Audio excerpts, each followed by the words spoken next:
Well, good afternoon and welcome to the Porch 321. We are friends and colleagues with Coldwell Banker Realty, together again this week. I'm Sylvia Four, Linda Allington, and Sherry Darmanine.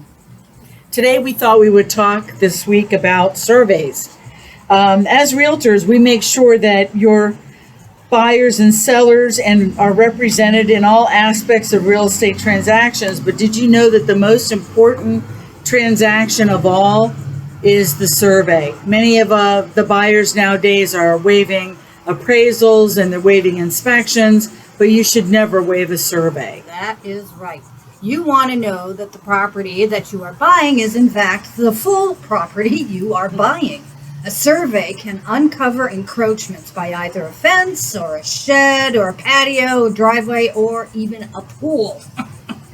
You will want to be sure that you don't have any other issues after closing, like surprise easements or setbacks, gaps, or overlaps with adjoining properties. and there's several types of surveys. There's the built and the new build survey, and they focus mostly on the layout and the dimensions of the build. They're going to show you that.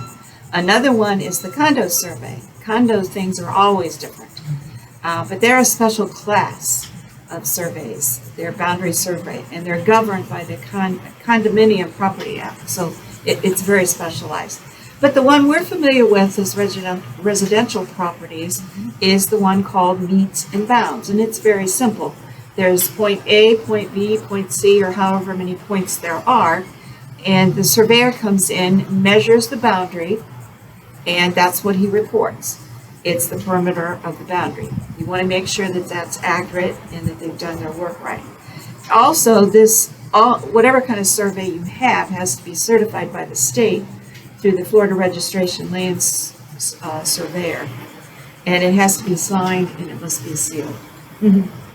Can you imagine closing on your home and finding out that your pool is about a foot or two on an easement or encroaching on a utility easement? Can you imagine having to go through the headache of getting a variance and get exceptions? Or what about your neighbor's fence? Maybe your neighbor's fence is 3 foot on your property. If you didn't get a survey in advance, you would have to deal with this after closing and have to deal with the variances and the exceptions. So it's regardless of whether you're purchasing a cash, whatever your financing issue might be with purchasing your home, you need to make sure that you are getting a survey done and making sure that what you're buying is what you're buying, so that you don't have to deal with a lot of these other issues later on and not be able to enjoy your home. Your realtor is very good at going over the survey with you and will help you to uncover the issues that may need to be addressed and help you through the variance and getting an exception. So trust your realtor in helping you with that, but I do recommend the survey. It's number one. Absolutely. Now, Linda, I believe you have a market update for us. I do. County statistics, and they're a little bit more exciting. We're up about 100 listings over where we have been for the last 2 weeks. That's about where we've been staying. So that's good news. And Sherry pointed out some of that are homes that have come back on the market that didn't sell the first time. But it's just more numbers. The average price has not gone up, again, like it was there for a while. The days on the market has come down again. It's under 20 again. It's averaging 19, so that means there's a lot less than that. What this means is we have less than 1 month inventory at this number. It's like 0.85. The balanced market would be 6 months. So that gives you some idea where we're at. We're not balanced at all.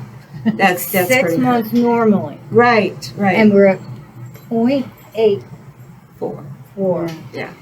Of a month. This is definitely not a balanced market at this point. And foreclosures aren't coming along either. We're down 7% from April. Okay. And Florida only had 148 completed foreclosures. That means they've gone through the whole process. They don't usually put out numbers about the pre-foreclosures, but the numbers are currently low on those too. So the forbearance, the people that that had been protected by the forbearance are slowly coming out.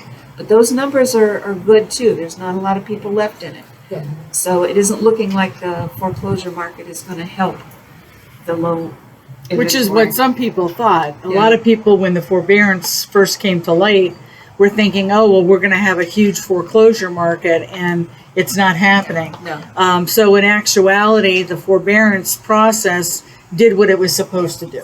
Right. Which Yeah. is Thank good. God. Yeah. Thank goodness. People aren't out. So that's all I have. Well, that's it for us on the porch. Yes, and thank you for joining us again this week, and we'll see you next week That's right. on the porch. Bye now. Appreciate